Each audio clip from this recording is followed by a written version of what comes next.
이제서야 즐겨 듣던 채널에 기분 좋게 사연을 쓰게 되었네요. 저는 제주도에서 먹고 살고 있는 올해 40의 남자입니다. 제 인생의 그래프는 곡선이 없고 수직으로 올랐다 낭떠러지처럼 쭉 내려갔는데요. 젊은 나이에 참 많은 걸 이루기도 했고 제대로 망해봐서 그런지 지금은 욕심을 내려놓고 살고 있답니다. 제 인생의 많은 굴곡 중 정말 기가 막히고 소스라치게 놀랄만한 사건을 여러분들께 들려드리겠습니다. 부디 끝까지 제 사연 롤러코스터를 타시고 재미와 스릴까지 느껴보시길 부탁드려요. 제주도 토박이인 저는 고등학교 졸업 후 곧장 취업을 했습니다. 공부도 못하고 별다른 재능이 없어서 돈을 많이 버는 게 인생의 최대 목표였습니다. 그래서 제 학력으로 고소득이 가능한 영업직을 생각했고 그 중에서도 가장 관심이 많이 가던 중고차 영업을 선택했답니다. 자동차에 대한 지식이 꽤 있어서 큰 어려움 없이 시작할 수 있었고 나름 괜찮은 월급을 받으며 1년의 시간을 버텼네요. 이후 저만의 노하우가 생겨 중고차 매매단지에서 판매왕까지 하게 되었답니다. 수년 동안 판매왕을 지키다 보니 통장의 잔고도 빠른 속도로 쌓이더군요. 그래서 이왕 하는 거 제가 사장이 되어보자는 결심으로 영업소를 따로 차려서 직원 여럿을 두고 중고차를 끝없이 팔았답니다. 제 나이 29이 되었을 때 상상도 못할 만큼 많은 돈을 벌었어요. 대학 나와서 회사 다니는 친구들 모두가 부러워했죠. 저는 욕심을 거기서 멈추지 못하고 다른 사업을 감행하게 되었는데 그건 바로 렌트카 사업이었습니다. 제주도 여행객이 끊이지 않는 이상 렌트카 사업이 망할 리는 없었기 때문에 오래 생각하지 않고 중고차 사업을 정리했답니다. 그렇게 저의 재산 모두를 중고차 수십 대를 사서 사업을 시작했고 여행객들의 발이 끊기지 않을 정도로 제가 소유한 차가 단 하루도 쉬지 않았습니다. 이대로라면 중고차 영업소를 했을 때보다 몇 배는 더 크게 성공할 수 있을 거라는 확신이 들었답니다. 저는 수업이 생길 때마다 중고차를 계속 들여와서 사업을 확장했습니다. 몇 년이 더 지나고 렌트카의 수가 120대가 넘더라고요. 이제 제 인생은 완전히 폈구나 라는 생각을 하며 여유롭게 바다에 나가 낚시를 시작했답니다. 가만히 있어도 돈이 굴러들어오는 상황이니 가능한 일이었죠. 저는 뒤늦게 배운 낚시가 너무 재밌어서 날씨가 좋은 날은 무조건 물고기를 잡으러 바다로 나갔답니다. 그런데 제가 회를 뜰 줄 몰라서 늘 바닷가 앞에 자리한 횟집에 가서 돈을 주고 회를 떴네요. 그 식당의 단골이다 보니 사장님 내외와 가벼운 안부 인사는 물론이고 제가 무슨 일을 하는 사람인지 다 오픈했습니다. 사장님은 저 같은 사위를 두고 싶다고 입버릇처럼 말씀하셨는데 어느 날 진짜 당신의 딸을 저에게 소개시켜 주었답니다. 참돔 2마리를 낚아서 한 마리는 사장님을 드리고 한 마리는 제가 먹으려고 식당에 들어갔는데 어여쁜 아가씨가 수줍게 앉아 있었습니다. 어이 김군 왔는가? 응? 어서 오게. 이쪽은 우리 딸이야. 내가 자네한테 소개해주겠다고 했었지?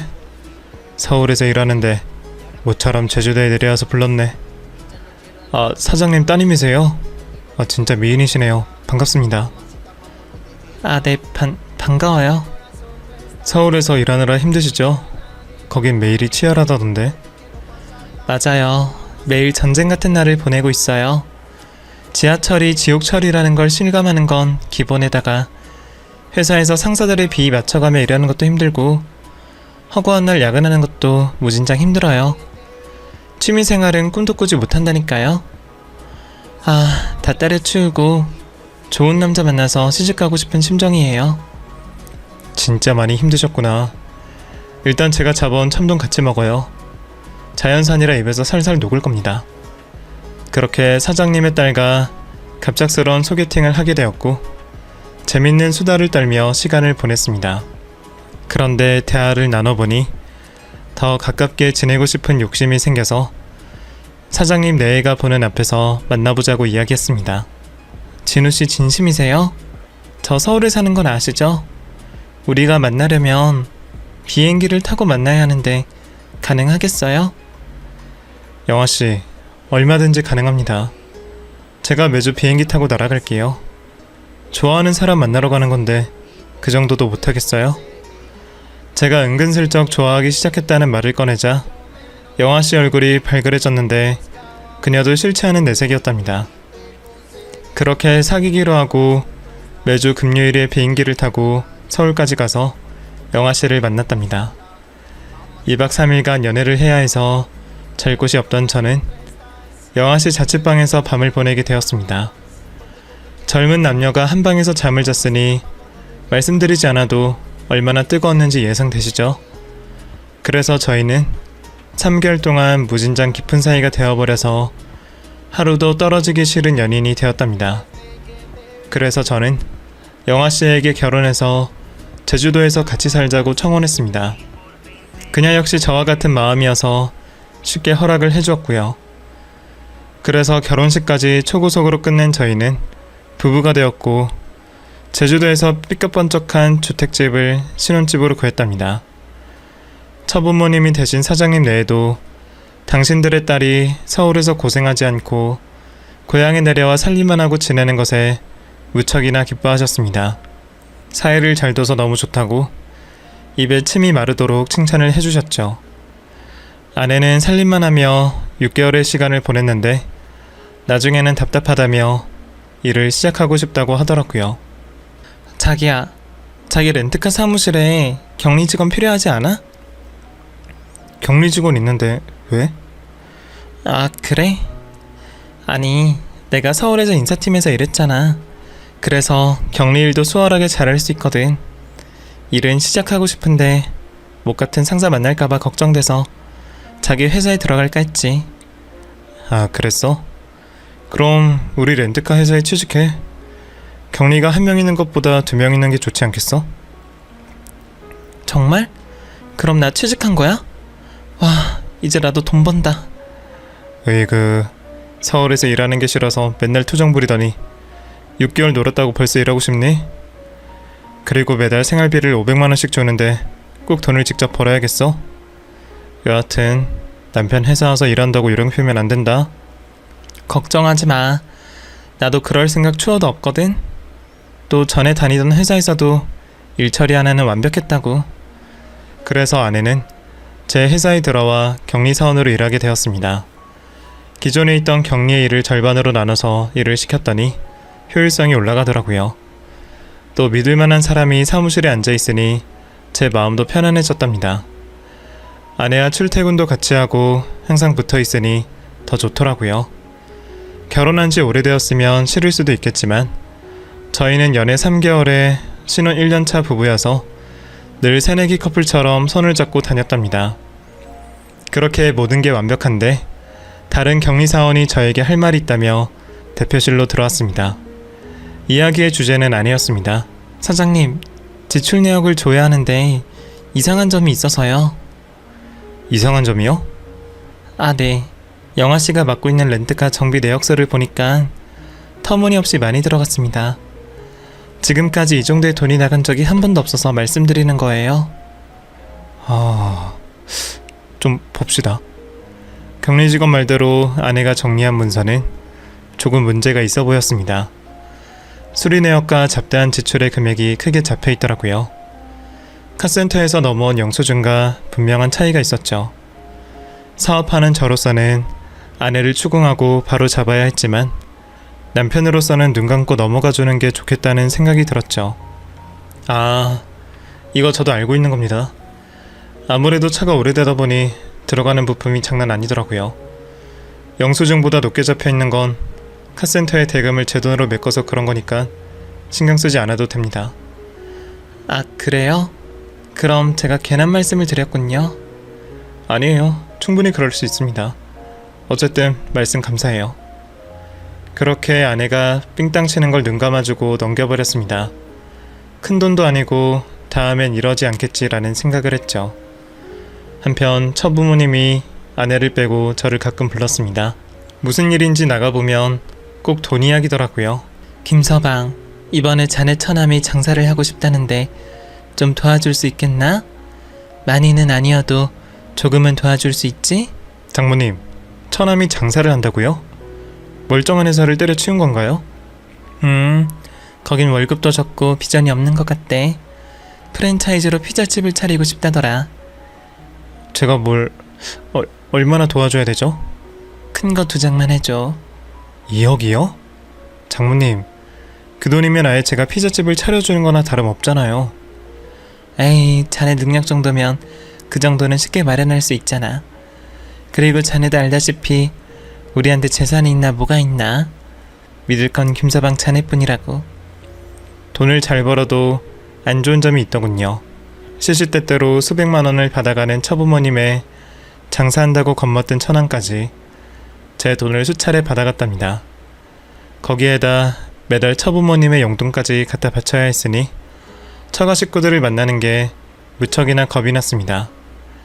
제주도 렌트카 사업은 꾸준히 잘 돌아가고 있었는데 갑자기 렌트카 사업을 하겠다고 나서는 사람이 기하급수적으로 늘어났습니다.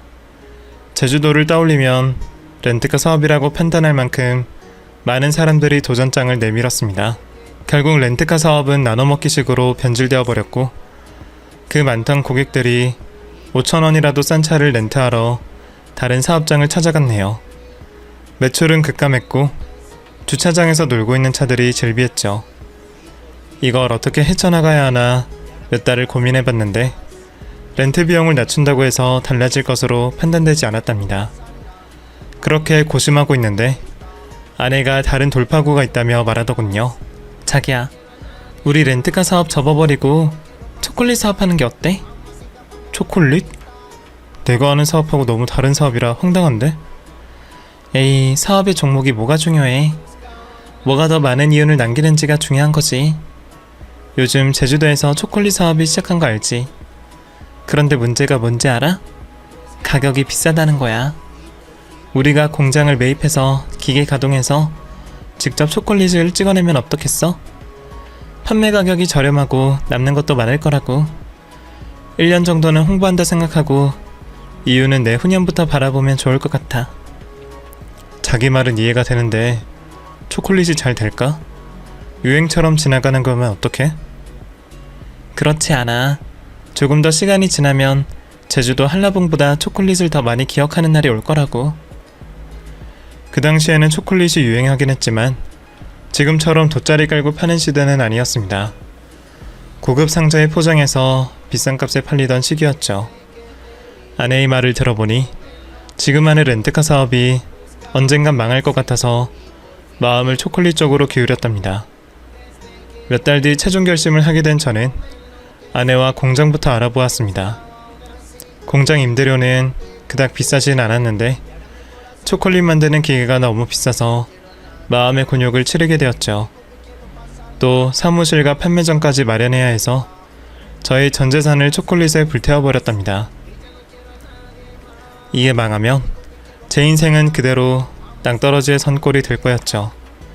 하지만 다행히 저희가 만든 초콜릿은 가격도 저렴하고 맛도 제주도에서 파는 비싼 초콜릿만큼이나 맛있었습니다.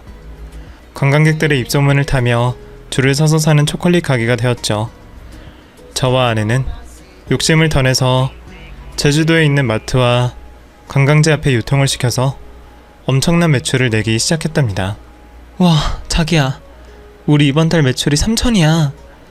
이렇게 가다간 나중에 월 1억까지 찍겠는걸? 이게 다 당신 덕이야. 우리 조금만 더 힘내서 초대박을 내보자. 제주도의 초콜릿은 우리 것만 팔리게 만들어보자고. 그렇게 신나하며 일을 했는데 이건 역시 시간이 지나자 초콜릿 사업하겠다는 사람들이 몰려들었습니다. 게다가 가격도 저희 제품보다 3분의 1이 저렴해서 관광객들의 손을 사로잡았네요. 이에 저희도 마찬가지로 가격을 인하하고 어떻게 해서든 사업을 계속 끌고 가려고 했습니다. 결국 원가에 아주 조금 남는 이윤으로 사업을 이어갔는데 직원들 월급과 공장과 판매점 임대료를 밀리는 날이 왔습니다. 저에겐 이 초콜릿 사업이 마지막이었기 때문에 절대로 포기할 수 없었죠. 하지만 나날이 빚은 쌓여갔고 직원들 모두 그만두게 되어 사업을 이어갈 수 없는 지경이 되어버렸습니다. 돈을 빌리려고 백방으로 뛰어다녔는데 저에게 신세진 사람들 모두 등을 돌리며 모른 채 했고, 저에게 빨대를 꽂고 쭉쭉 빨아먹던 처부모님과 처남은 온갖 인상을 쓰며 거절했답니다.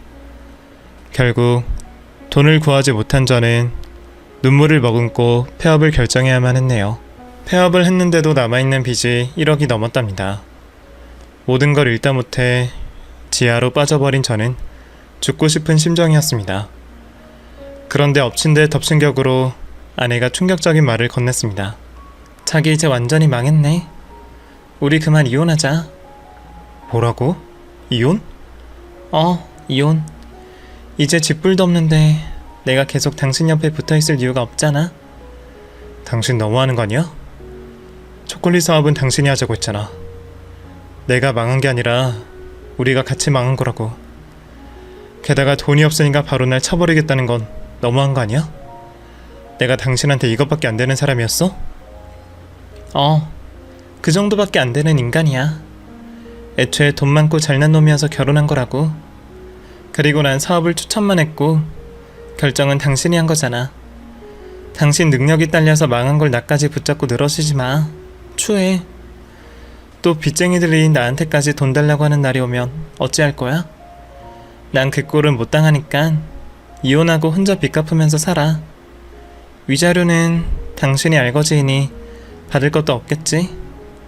아휴, 이런 인간을 믿고 결혼한 내 잘못이지. 당신 말 다 했어? 그동안 내 옆에서 호강하면서 살았을 때는 좋아 죽더니 그깟 돈 때문에 남편을 버린다고? 그깟 돈? 야, 돈이 전부고 돈이 최고야. 사람 죽고 사는 거 다 돈 때문이라고, 이 등신아. 여하튼 이혼해. 난 너 같은 머저리하고 하루도 같이 못 살 것 같으니까. 그리고 난 이미 만나는 남자 있어. 꽤 탄탄한 회사를 운영하는 멋진 남자라고. 뭐? 지금 너 바람을 피우고 있다는 거야? 내가 실패하니까 바로 다른 남자를 찾은 거야? 당신 진짜 강적이다. 어떻게 사람 뒤통수를 이렇게 칠 수가 있냐? 자업자득이야. 난 무능한 놈이랑은 말도 섞지 않으니까 입 닥치고 이혼 도장이나 찍어. 위자료도 못 받고 이혼하는데 내가 바람을 피는 건 아무것도 아니지 않아? 사업 실패로 가슴이 찢어질 듯 아팠는데 아내의 이혼 요구에 심장이 사라진 기분이 들었습니다. 얼마나 충격을 먹었는지 하루 종일 실없이 웃기만 했다니까요. 어쨌든 제 상황이 이혼 소송이니 뭐니 할 정신이 없어서 아내의 요구대로 이혼 서류에 도장을 찍게 되었고, 사업장을 정리하며 나온 돈으로 일부 빚을 갚았답니다. 집도 절도 없어진 저는 고시텔로 들어가 지내야만 했습니다. 또 신용불량자가 되어서 아무런 일도 할 수 없었답니다. 빚쟁이들의 전화를 계속 수신 거부하며 쥐죽은 듯이 숨어 지내야만 했죠.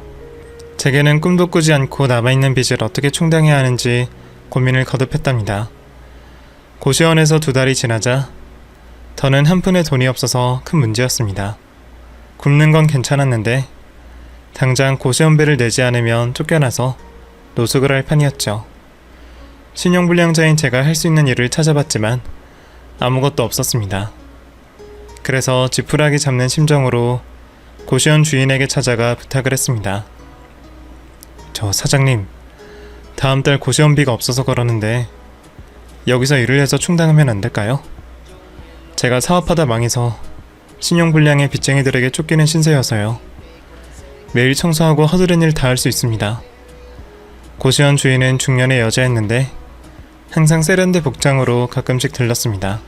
2달 전에 들어온 아저씨구나. 그런데 사업하다 망했어요? 저런, 사정이 딱하네. 그런데 여기 아저씨처럼 망한 사람들 넘쳐나요. 다들 희망을 가지고 사니까 아저씨도 희망을 잃지 마세요. 네, 말씀 감사합니다. 그런데 제가 일을 할 수 없는 상황이어서요. 요즘은 알바도 신용불량자는 안 시켜주더라고요. 할 수 있는 일이 아무것도 없어서 부탁드려요. 여기 고시원에서 일하게 해주신다면 삐까뻔쩍한 고시원으로 만들겠습니다. 아저씨가 청소 안 해줘도 직원들이 깨끗이 잘해요. 아쉽지만 고시원 일은 못 주겠네요. 아, 그렇군요. 알겠습니다. 그럼 어떻게 해서든 고시원비를 마련해 볼게요. 저는 등을 돌리고 방으로 돌아가려고 했습니다. 그런데 주인이 저를 부르더라고요. 아저씨 어디 가세요?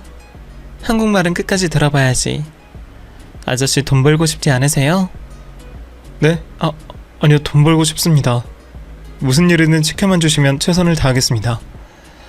저에게 희망의 밧줄을 내려준 고시원 주인에게 고개 숙여 감사를 전했습니다. 그러자 주인이 자기 방으로 들어오라고 하더군요. 뭔가 깨름칙하긴 했지만 돈 벌 수 있는 기회를 생각하고 들어갔네요. 앉아요. 안 잡아먹을 테니까. 네, 사장님. 내가 시키는 일은 은밀하게 해야 돼요. 무슨 일인지 여쭤봐도 될까요? 그러자 주인이 사진 한 장을 던져주었습니다. 내 남편이에요.